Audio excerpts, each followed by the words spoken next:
Pour ce club, Yves Tréhard. Bonjour Yves. Bonjour. Merci d'être là, directeur adjoint de la rédaction du Figaro, et Frédéric Dabi. Merci également d'être là, Frédéric, directeur général opinion de l'IFOP. On va parler de la violence des mineurs. Gabriel Attal à l'offensive sur le sujet après un volet répression. Il était à Nice hier dans un internat éducatif. C'est le volet prévention. Est-ce la bonne réponse à la délinquance? Vous nous direz ce que vous en pensez. Puis on parlera des européennes. Le scrutin, c'est le 9 juin.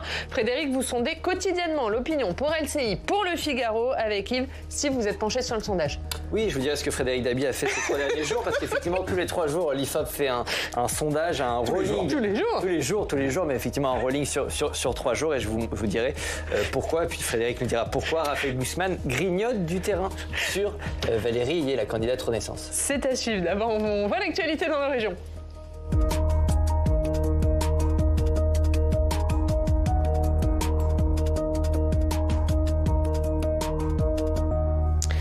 Actualité dans nos régions grâce à nos partenaires de la presse régionale. Et on va justement à Nice où on retrouve Denis Caro. Bonjour Denis, merci beaucoup d'être avec nous, directeur des rédactions du groupe Nice Matin. Bonjour, double actualité pour vous Denis. On va commencer en parlant de ce procès en appel de l'attentat de Nice. C'était le 14 juillet 2016 et le procès s'est donc ouvert hier devant la cour d'assises spéciale de Paris. Qu'est-ce qu'il faut retenir de cette première journée, Denis ? Bonjour Oriane, oui effectivement le procès en appel s'est ouvert hier et à nouveau c'est un dispositif hors norme qui est mis en place à la fois à la cour d'assises spéciale à Paris mais aussi à Nice puisque les victimes peuvent suivre les débats depuis une salle en visioconférence, une salle d'une centaine de places qui a été aménagée à Nice. Alors les débats se sont ouverts hier, pas encore de faits marquants, mais ce qu'on peut retenir c'est que assez peu de victimes ont fait le déplacement jusqu'à Paris, contrairement au procès en première instance. Elles préfèrent pour la plupart suivre depuis Nice. Et en toile de fond, il y a une véritable crainte de la part des victimes qui attendent beaucoup de ce deuxième procès, mais qui ont très peur que les peines de première instance ne soient pas confirmées. 2 accusés sont jugés devant la cour d'assises spéciale de Paris.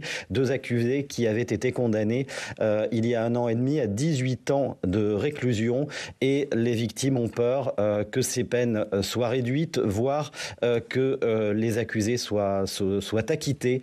Donc voilà, beaucoup d'inquiétudes et un procès toujours difficile à vivre pour les victimes. Elles seront 200 à témoigner devant la cour d'assises spéciale de Paris. Et pour la première fois, des jeunes enfants qui avaient 4, 5, 9 ans à l'époque de l'attentat de la promenade des Anglais à Nice vont témoigner devant la cour d'assises spéciale de Paris. Un moment qui s'annonce extrêmement difficile, mais qui est absolument indispensable pour permettre à ces enfants et plus globalement aux victimes de cet attentat qui avait fait 86 morts de se reconstruire. Ouais, et puis Nice, autre actualité, on le disait Denis, Nice qui recevait donc hier la visite du Premier ministre Gabriel Attal pour un déplacement dans un internat éducatif. Oui, alors pour son sursaut d'actualité, c'est son sursaut d'autorité, et c'est le titre de une de Nice Matin, le Premier ministre Gabriel Attal a effectivement choisi Nice. Il présente l'internat comme une des principales solutions contre le décrochage des élèves, et il est venu inaugurer un dispositif au collège-lycée du Parc Impérial à Nice, un dispositif mis en place par le département des Alpes-Maritimes.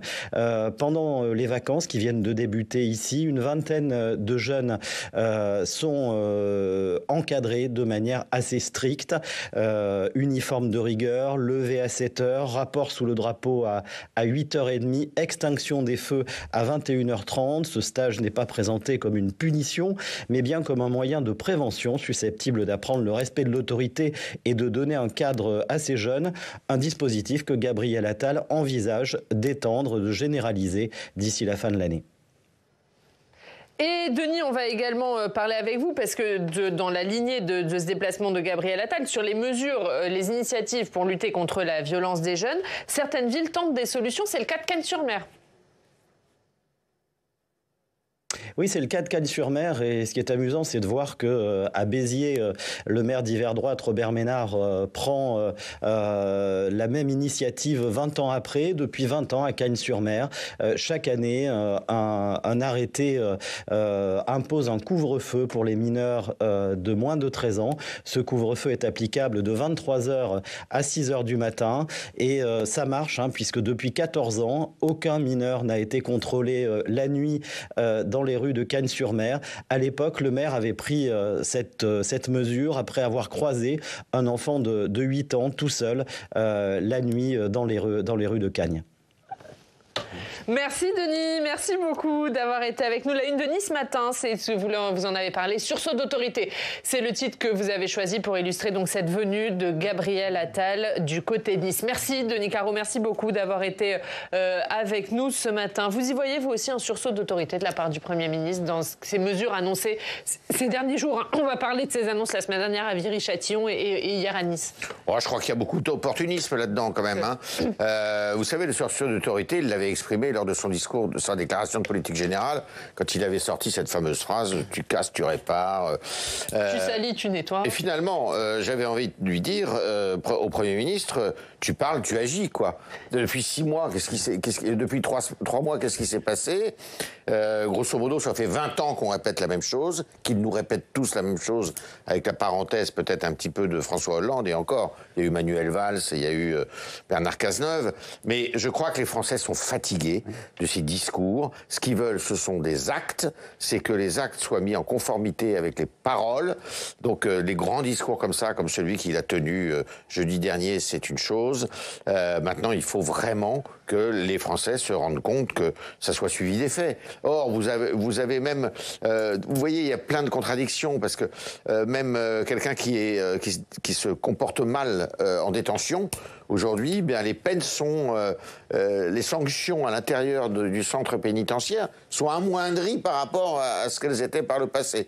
Donc, tout ça n'est pas très lisible de la part du public. Je reprends le mot que Yves a utilisé, fatigue. C'est un mot que les Français expriment ouvertement dans les dernières indices de popularité IFOP-JDD, où le Premier ministre recule de 5 points. Le cœur de cette baisse, c'est ce sentiment de décalage entre des discours, des paroles très fermes, avec un Premier ministre qui est jugé avec du talent, il apparaît proche, volontariste, il dit des choses, il n'est pas dans une logique de déni, mais derrière, les Français ont le sentiment que ça ne suit pas. Il y a une spécificité, on parlera de la question des mineurs, mais sur la question de l'insécurité et de la violence. Les Français, aujourd'hui, la grille de lecture qu'ils utilisent, c'est l'idée de perte d'autorité de l'État. Quand ils regardent les principales victimes de ces faits de violence, bien sûr, il y a des faits divers affreux qui touchent notamment les enfants. La petite Lola, ça a vraiment marqué les Français. Mais en dehors de cela, ce sont des personnes qui ont une part réelle ou symbolique d'autorité de l'État. Un pompier, un maire, un policier, un médecin qui ne peut pas rentrer dans une cité. Et c'est vrai que le sentiment de ras-le-bol est absolument majeur. Il ne faut pas oublier que la première motivation des électeurs et électrices de Marine Le Pen le 10 avril 2022, pour la première fois, ce n'était pas l'immigration. La motivation de vote, c'était la lutte contre l'insécurité et la violence. Sur les mineurs, on va en parler justement. Alors hier, c'était le volet un peu prévention avec ces internats éducatifs qui visent à lutter contre le décrochage scolaire et également à éloigner les jeunes de leur fréquentation pendant les vacances scolaires. C'est aussi l'objectif de Gabriel Attal. Et la semaine dernière, il y a eu toute une série d'annonces. On va les voir sur le volet plutôt répression, avec un durcissement de la réponse pénale, une responsabilisation accrue des parents. Est-ce que ça va dans le bon sens, Yves, quand même ? Oui, ça va dans le bon sens, oui, mais encore une fois, c'est des choses qu'on a répétées 1000 fois, tout ça. En plus, il faut dire plusieurs choses. Il y a des mesures qui ont été annoncées la semaine dernière, qui sont des mesures qui existent déjà, qui pour certaines sont sans effet. Il y en a d'autres qui existent déjà ou qui sont dans le, je dirais, dans l'esprit de tout le monde depuis longtemps, et vous apercevez que si vous les convertissez en règles, ça se heurte à la jurisprudence de la justice internationale ou nationale, ou que ça se heurte à la Constitution et qu'elles sont inapplicables. Donc il faut arrêter de dire n'importe quoi. C'est ça aussi, on promet. Il est là le sujet aussi, c'est là la limite. C'est que les politiques promettent, Mais une fois que la promesse est appelée à être convertie, eh bien, la conversion est impossible parce qu'on vous dit il y a la Constitution, parce qu'on vous dit il y a la jurisprudence de la Cour de cassation, parce qu'on vous dit il y a la jurisprudence de la Cour internationale des droits de l'homme, de la Cour européenne des droits de l'homme. Donc, tout ça, c'est pas sérieux, si vous voulez. Il y en a assez de ces catalogues. Ce qu'il faut, c'est qu'on applique la loi, déjà. Hein, que les Français aient le sentiment que la loi soit appliquée, parce que ce qu'ils voient aussi, c'est que souvent, eh bien, ce sont ceux qui sont auteurs de ces actes délictueux, ce sont des réitérants. J'ai pas dit des récidivistes. Des récidivistes, ce sont des réitérants. Ça veut dire qu'ils recommettent un délit qui n'est pas nécessairement le même que le précédent, mais il y en a plein.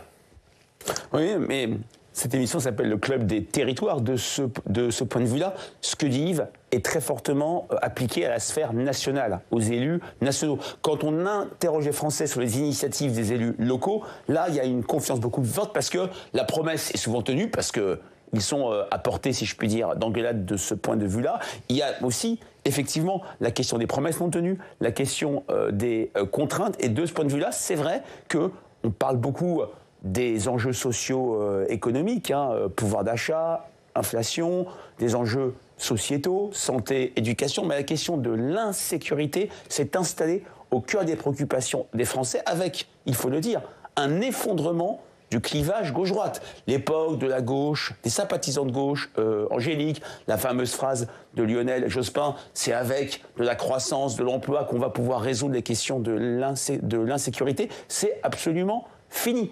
Dans toutes les mesures testées de lutte contre l'insécurité, le clivage gauche-droite qui, il y a encore une quinzaine d'années, était absolument béant, les années Chirac, les années Sarkozy 2002-2007, ce clivage s'est absolument effondré.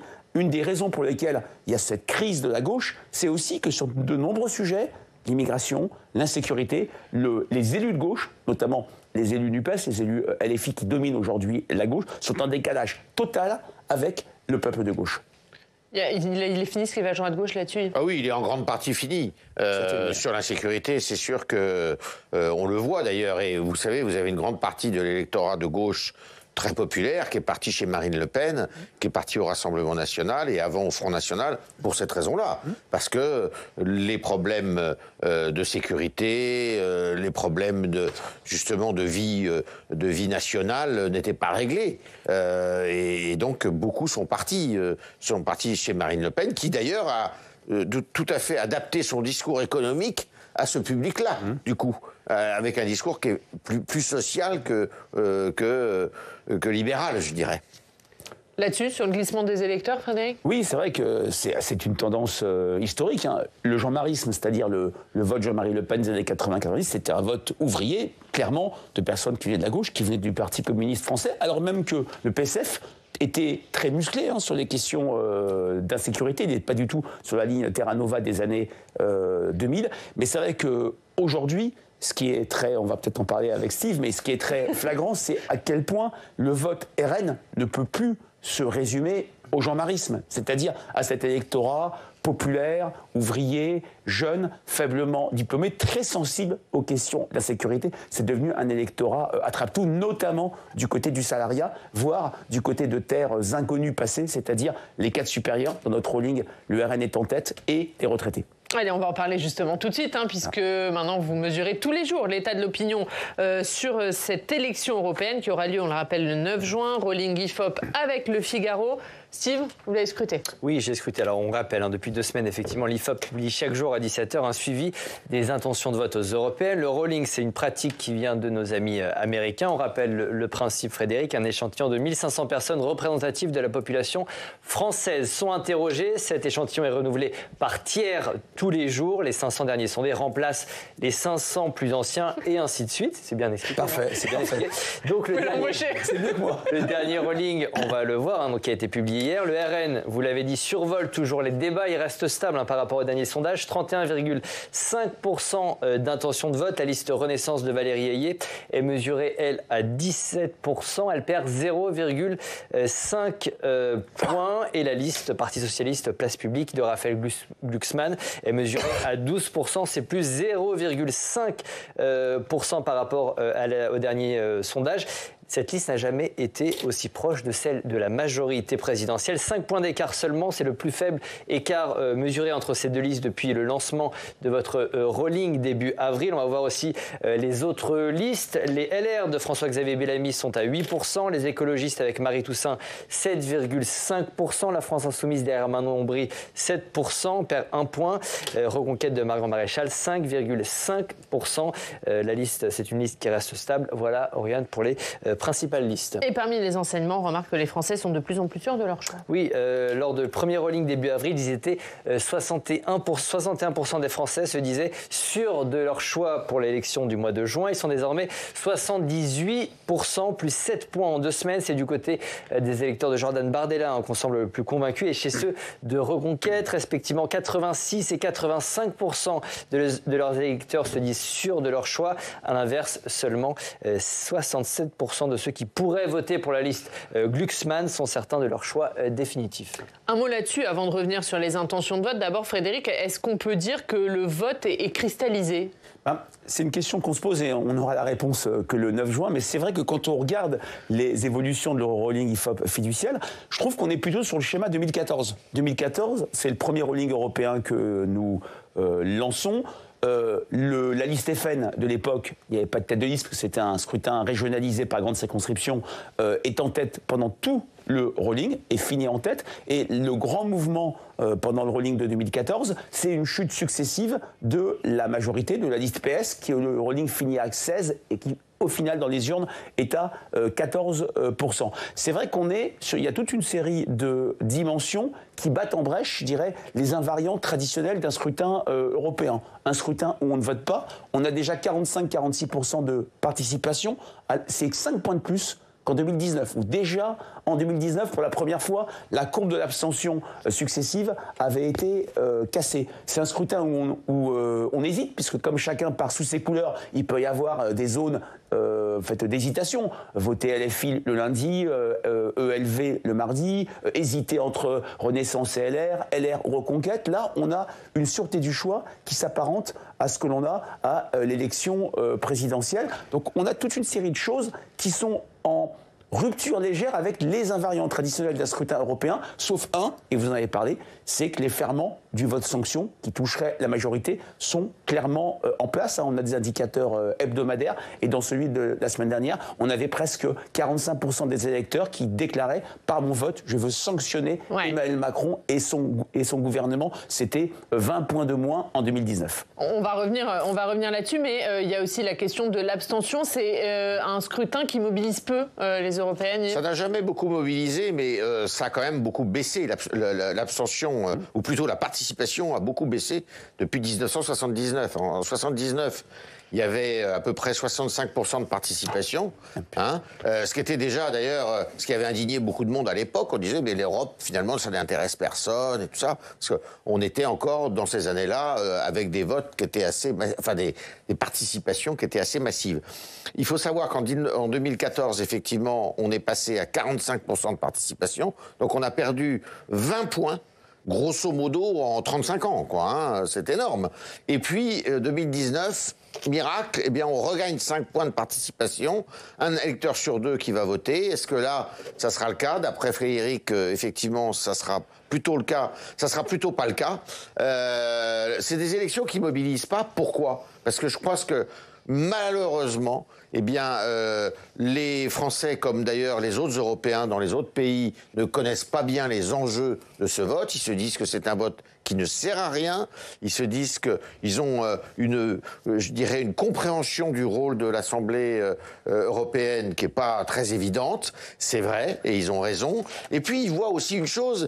Ils se disent que la représentation internationale à l'intérieur du Parlement européen n'a rien à voir avec la participation, par exemple, qu'il y a sur le plan national ici. C'est-à-dire que sur le plan européen, vous avez encore le clivage gauche-droite. Les deux plus grandes formations qui articulent la vie, je dirais, de cette Assemblée, ce sont les sociodémocrates d'une part, et puis, on va dire, les libéraux conservateurs d'autre part.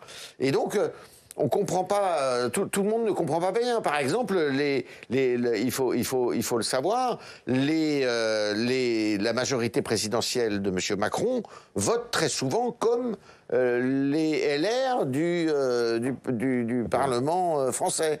Donc tout ça, c'est pas très clair. Est-ce qu'ils ont un pouvoir important? Probablement plus que ce que peuvent imaginer les gens. Et je pense que le vote des européennes est encore et reste, pour ceux qui vont voter, un vote défouloir. C'est-à-dire que comme ils ne connaissent pas très bien les enjeux, ils se disent, allez hop, on va sanctionner effectivement, ou on va pousser un cri. Alors, clairement, la dimension des fouloirs est présente, d'où le vote sanction dans les années en 4, 84, 94, 2004, et j'en parlais de 2014. Il y a quand même deux différences. Il y a le souvenir de la campagne tronquée de l'élection présidentielle, et je pense que les Français veulent peut-être aller voter parce que c'est le seul scrutin à dimension nationale du quinquennat, sauf bien sûr dissolution et scrutin législatif anticipé que personne ne peut prévoir autour de cette table. Il n'y aura que ce scrutin national. Et le fait qu'il n'y ait que ce scrutin national fait que ce qui était aussi un invariant très puissant du scrutin européen, comme le dit Yves, scrutin des fouloirs, donc scrutin qui n'a aucun impact sur le cycle électoral. On se souvient d'un Philippe de Villiers qui fait 13% en 1994, 9 mois après, il fait 4 à l'élection présidentielle. On se souvient des écologistes qui surperforment, par exemple, en 2009 et 2019, ils se disent ça y est, à la présidentielle, la gauche, c'est nous qui serons dominants. C'est pas ce qui se passe là. Vu l'absence de scrutin national, ce qui va sortir des urnes le 9 juin pourrait avoir un impact très fort, notamment si le RN sort en force, en majesté, ça place quand même Marine Le Pen sur orbite. Elle n'aura pas, comme lors de ses candidatures précédentes, un scrutin régional à dimension nationale qui lui avait, si je puis dire, cassé sa dynamique électorale. Donc là, on est aussi des fouloirs, mais un scrutin qui pourra avoir un impact très fort sur les années à venir. Alors, on va regarder les courbes, justement. Est-ce qu'un des enseignements, Frédéric, c'est que la courbe de Valérie Ayé, qui est légèrement descendante, et celle de Raphaël Glucksmann, qui est légèrement ascendante, peuvent, d'ici le 9 juin, se croiser? Alors, la question ne me donne pas de réponse, parce qu'un sondage n'est pas prédictif, en plus un sondage quotidien, comme Steve l'a bien décrit. Au début du rolling, il y avait presque 10 points d'écart. Il n'y a plus que 5 points, donc il n'y a pas le feu à la maison, si je puis dire, pour la liste de la majorité. Mais le rolling, comme l'enquête est quotidienne, les évolutions sont très douces. Quand on regarde la courbe de près, on a l'impression que c'est stable. Quand on recule un petit peu, on voit effectivement une vraie décélération des intentions de vote en faveur de la liste de la majorité présidentielle, face à une liste Glucksmann qui n'est pas, je dirais, en dynamique aujourd'hui, mais qui bénéficie de 3 sources électorales. L'électorat Mélenchon 2022, c'est-à-dire des électeurs de gauche qui ont voté Mélenchon pour faire barrage à Marine Le Pen, le vote utile, séduit par son programme écologique et social, et qui très clairement reviennent au bercail d'une social-démocratie. La liste Glucksmann en prend 25%. L'électorat Jadot 2019, qui ne se reconnaît pas dans une Marie Toussaint très peu connue des Français, et avec un parti écologiste qui a d'ailleurs enlevé le mot Europe de son nom. Est-ce que c'était malin à quelques semaines des élections européennes? Je pose la question. Et qui s'est dilué dans la NUPES. La liste Glucksmann en prend 20 à 30%. Et surtout, et c'est là où il y aura un enjeu sur un éventuel croisement des courbes, un électorat Macron 2022, venant d'électeurs de gauche qui reviennent au bercail de la gauche. On a très clairement 10%, parfois 14% d'électeurs Macron du 10 avril 2022 qui vont sur la liste de Glucksmann. Donc il y a quand même des potentialités électorales, même si pour l'instant, je le dis, 5 points, 17-12, on n'est pas du tout dans la marge d'erreur. Ouais. Est-ce que ça veut dire, puisque vous parliez d'un vote sanction anti-Macron, est-ce que Raphaël Glucksmann, il peut incarner ce vote sanction, ou le vote sanction, c'est forcément Jordan Bardella? Les deux, mon général, j'ai envie de dire. Mais je pense que le vote sanction, c'est davantage Jordan Bardella quand même. Le vote Jordan Bardella est un vote de colère. Il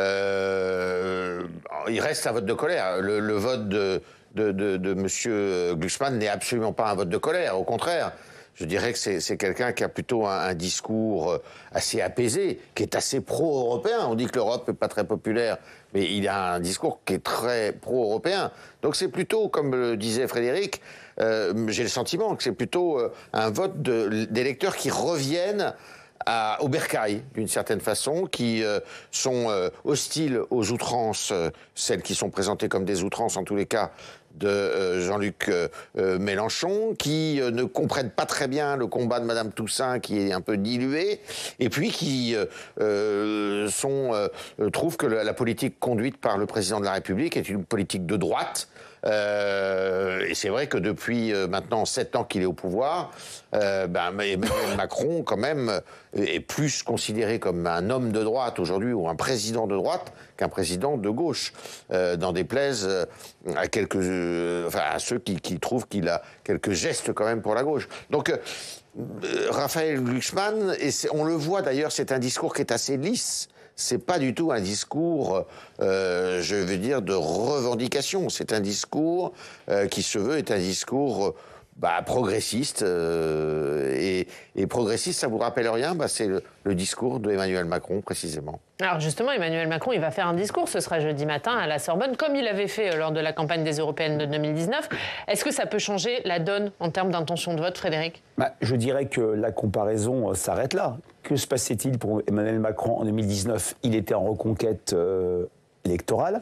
Il incarnait l'ordre et la sécurité pour beaucoup de Français de droite après le mouvement des Gilets jaunes. Il sortait du grand débat et très clairement, le score très honorable de la tête de liste Nathalie Loiseau, à peine 1 point d'écart avec la liste Bardella. D'ailleurs, à cette époque-là, le rolling, on a vu 7 ou 8 croisements des courbes entre la liste RN et la liste LREM à l'époque. C'était lié à l'implication d'Emmanuel Macron. Aujourd'hui, je dirais que l'émetteur Macron est beaucoup plus abîmé, beaucoup plus discrédité. La surparticipation possible, ça sera peut-être du vote sanction contre lui, mais d'un autre côté, je pense qu'il ne peut pas ne pas intervenir dans cette campagne, à l'instar d'ailleurs de son Premier ministre, pour éventuellement jouer un match face à Jordan Bardella, parce qu'un des leviers, un des moteurs de la participation électorale, c'est exprimer son mécontentement à l'égard du gouvernement et d'Emmanuel Macron. Donc il doit, pour compenser ça, s'impliquer dans cette campagne.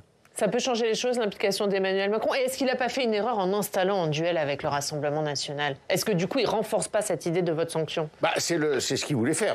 C'est toute sa politique depuis le début, on va le dire. Alors, je pense que son intervention est importante, effectivement. C'est considéré comme étant, je dirais, un des piliers de son incarnation, de sa politique, de ses convictions. Alors là, pour le coup, on peut parler de conviction, c'est pas de l'opportunisme. Il a toujours eu un discours extrêmement pro-européen. Ça peut avoir un impact. Simplement, je crains fort que ça soit encore un discours qui soit un discours conceptuel, qui soit un discours très loin des préoccupations des gens, ces préoccupations qui nous ramènent à notre débat du début d'émission, c'est-à-dire l'insécurité et puis aussi le pouvoir d'achat et finalement aussi la souveraineté. Alors je pense que la souveraineté, il va en être question dans son discours, mais tout ça, c'est quand même... La souveraineté, c'est quand même un concept plus que quelque chose de très palpable pour les gens. Frédéric, un dernier mot. Oui, c'est vrai que ça me rappelle lors de ses vœux du 31 décembre, Emmanuel Macron avait parlé du grand marché européen de l'électricité sous l'angle européen, mais les Français pensaient prix de l'électricité. Donc le risque de ce discours de la Sorbonne, c'est qu'il soit assez amphigorique et un peu déconnecté, même si, quand on voit la structure électorale de Valérie Hayé, des personnes âgées, des cadres supérieurs, cette France du oui, du 29 mai 2005, ça peut être un moyen de les mobiliser, mais rien ne changera sur un discours. C'est peut-être le lancement d'une campagne avec une implication très forte du président. En 2019, il y a même eu des tracts, je crois, ou des affiches avec sa photo et la tête de liste de l'époque. Est-ce qu'il le fera en 2024 ? Sans doute. Oui, aussi. On suivra ça et on parlera évidemment de ces élections avec vous, messieurs. On regarde ce qu'il y a ligne de la presse régionale, Steve, avant de se quitter. Allons-y.